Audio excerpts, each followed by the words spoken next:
नमस्ते, मैं जयवीर चंद्रमौला आप सभी का स्वागत करता हूं आपके अपने YouTube चैनल पर। आज हम बात करेंगे सबमरीन स्कैम पर।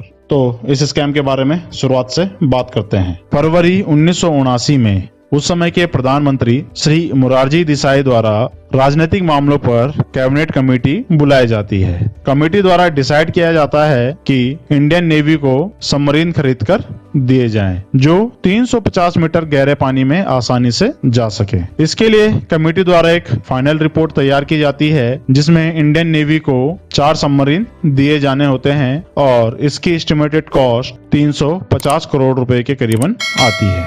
कैबिनेट कमेटी द्वारा फरवरी महीने में ही 9 सदस्यों की एक कमेटी बनाई जाती है। इस कमेटी को लीड कर रहे होते हैं additional secretary of defence M.K. Mukherjee. इस कॉन्ट्रैक्ट के लिए 8 कंपनियां इंटरेस्टेड होती है, जिसमें से कमेटी द्वारा 4 कंपनियों को शॉर्टलिस्ट किया जाता है। इसमें पहली होती है स्वीडिश फर्म की कोकम्स, दूसरी होती है वेस्ट जर्मन फर्म SDW, तीसरी इटालियन सौरो, चौथी TNSW 1400। 16 मई 1979 में रियर एडमिरल SL सेठी की अध्यक्षता में सेठी कमेटी द्वारा vice chief of naval staff को एक रिपोर्ट सबमिट की जाती है। इस रिपोर्ट में स्वीडिश फर्म कोकम्स को पहली प्रेफरेंस दी जाती है। इसके साथ ही इटालियन सौरो को दूसरे पायदान पर रखा जाता है।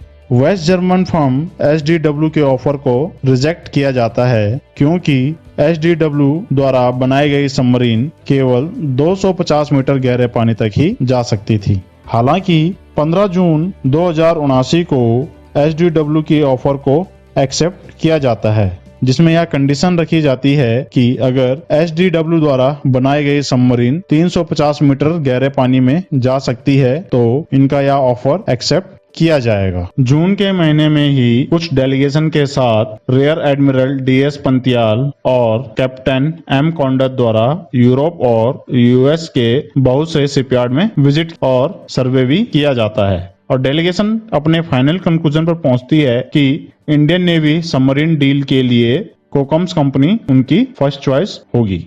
28 जुलाई 1979 में श्री मोरारजी देसाई की गवर्नमेंट सेंटर से हटती है। इसी के साथ ही चौधरी चरण सिंह की सरकार सेंटर में आती है और वह भारत के नए प्रधानमंत्री बनते हैं। इसी के साथ ही कैबिनेट कमेटी के सदस्य में भी कुछ चेंजेस देखने को मिलते हैं, परंतु उस समय डिफेंस मिनिस्टर द्वारा एक ड्राफ्ट पेपर प्रिपेयर किया जाता है, जिसमें कोकम्स कंपनी को फर्स्ट चॉइस में रखा जाता है और इस कंपनी द्वारा 4 सबमरीन की जो कॉस्ट होती है उसे 318 करोड़ रुपए तय किया जाता है। हालांकि इसमें निगोशिएशंस भी हो सकते थे, लेकिन पॉलिटिकल अनसर्टेनिटी के कारण कैबिनेट कमेटी की बैठक फिर नहीं बैठती है, जिसके कारण इस पे कोई भी निर्णय नहीं लिया जाता है। 14 जनवरी 1980 को इंडियन नेशनल कांग्रेस फिर से सत्ता में आती है। उस समय के प्रधानमंत्री थे श्रीमती इंदिरा गांधी। 10 अप्रैल को श्रीमती इंदिरा गांधी की अध्यक्षता में कैबिनेट कमेटी बुलाई जाती है। इस कमेटी द्वारा इंडियन नेवी की सबमरीन के लिए कोकम्स और SDW को शॉर्टलिस्टेड किया जाता है। साथ ही प्रधानमंत्री द्वारा कैबिनेट कमेटी का पुनर्गठन भी किया जाता है। 14 अप्रैल 1980 को कैबिनेट कमेटी बुलाई जाती है। इसके हेड होते हैं डिफेंस मिनिस्टर SS सिद्धू। मई 1980 को सिद्धू कमेटी द्वारा जर्मनी और स्वीडन में विजिट किया जाता है और वहां से आने के बाद कमेटी को बुलाया जाता है और कमेटी द्वारा कोकम कंपनी से SDW कंपनी में स्विच किया जाता है। इसमें यह कंक्लूजन दिया जाता है कि कोकम्स कंपनी के जो कॉस्ट है वह 403 रुपए है और SDW सबमरीन की जो कॉस्ट है वह 332 करोड़ रुपए है।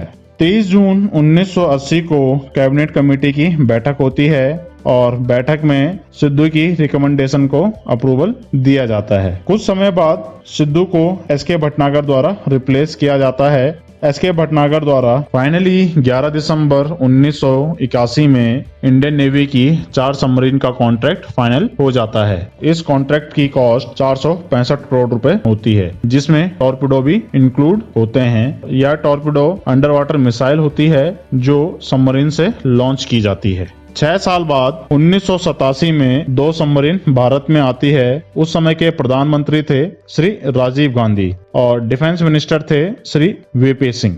डिफेंस मिनिस्टर वीपी सिंह को जर्मन से इंफॉर्मेशन मिलती है कि जर्मन कंपनी द्वारा सबमरीन पर अधिक पैसा लिया गया है। इस पर वीपी सिंह द्वारा ऑर्डर दिए जाता है कि बाकी की 2 सबमरीन पर निगोशिएशन किया जाए। 24 फरवरी 1987 को जेसी एजमानी द्वारा एक सीक्रेट टेलीग्राम वीपी सिंह को भेजा जाता है, जिसमें यह लिखा रहता है कि जर्मन कंपनी द्वारा किसी प्रकार का कॉस्ट रिडक्शन नहीं किया जाएगा, क्योंकि इस कॉन्ट्रैक्ट को सिक्योर करने के लिए जर्मन कंपनी ने 7% कमीशन दिया है। जैसे ही यह information defence minister VP Singh को मिलती है, वह इस पर इमीडिएट इंक्वायरी के आदेश देते हैं। इसी के साथ ही उनके राजीव गांधी के साथ रिश्ते भी टूटने लगते हैं। इमीडिएट इंक्वायरी देने के तुरंत ही 3 दिन बाद वीपी सिंह राजीव गांधी की सरकार से अपना इस्तीफा दे देते हैं।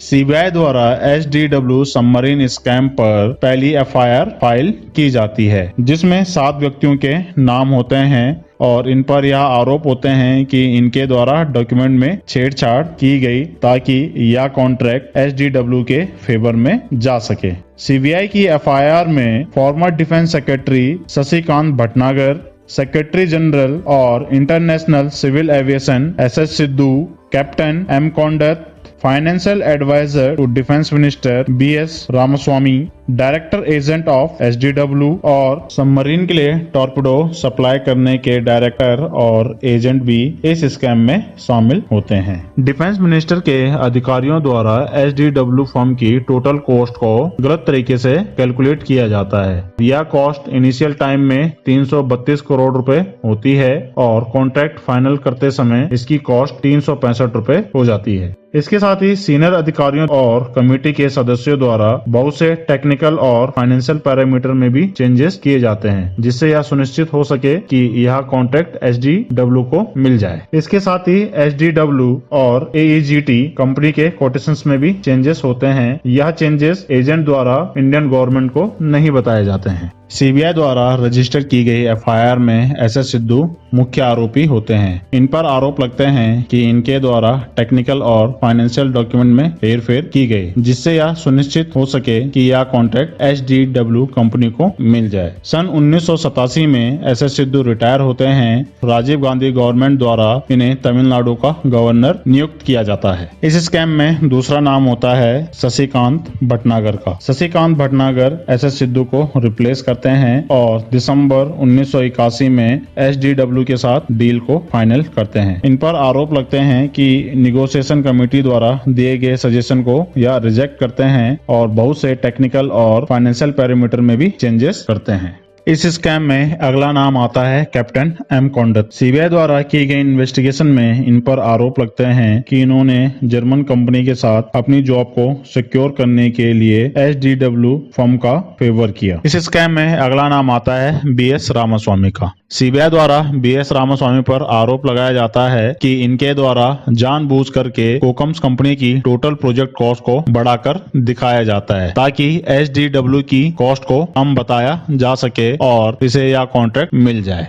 सीबीआई द्वारा की गई कैलकुलेशन के हिसाब से कोकम्स कंपनी की टोटल कॉस्ट 313.75 करोड़ रुपए होती है और इसे बीएस रामास्वामी द्वारा 349 करोड़ रुपए बताया जाता है। और साथ ही यह कंक्लूजन भी दिया जाता है कि एचडीडब्ल्यू की कॉस्ट कोकम्स कंपनी से 5.82 करोड़ रुपए कम है। इसी के साथ डिफेंस से रिलेटेड एक नया स्कैम सामने आता है, जिसमें भारत सरकार द्वारा इंडियन नेवी को 4 सबमरीन दिए जाने होते हैं, जिसमें से केवल 2 ही सबमरीन भारत आते हैं और बाकी के 2 सबमरीन पर भ्रष्टाचार के बादल छा जाते हैं। श्री मोरारजी देसाई की सरकार में सन 1979 को यह तय किया जाता है कि इंडियन नेवी को 4 सबमरीन दिए जाएंगे और यह डील सन 1981 को फाइनल की जाती है एचडीडब्ल्यू फर्म के साथ। 1987 को भारत में केवल 2 ही सबमरीन आते हैं और बाकी के 2 सबमरीन पर भ्रष्टाचार के बादल छा जाते हैं। सन 2005 में न्यू दिल्ली कोर्ट द्वारा एचडीडब्ल्यू सबमरीन स्कैम केस को बंद कर दिया जाता है और साथ ही सभी आरोपियों को भी बरी कर दिया जाता है। मतलब दिल्ली कोर्ट द्वारा यह सुनिश्चित किया जाता है कि सबमरीन से रिलेटेड कोई स्कैम हुआ ही नहीं है।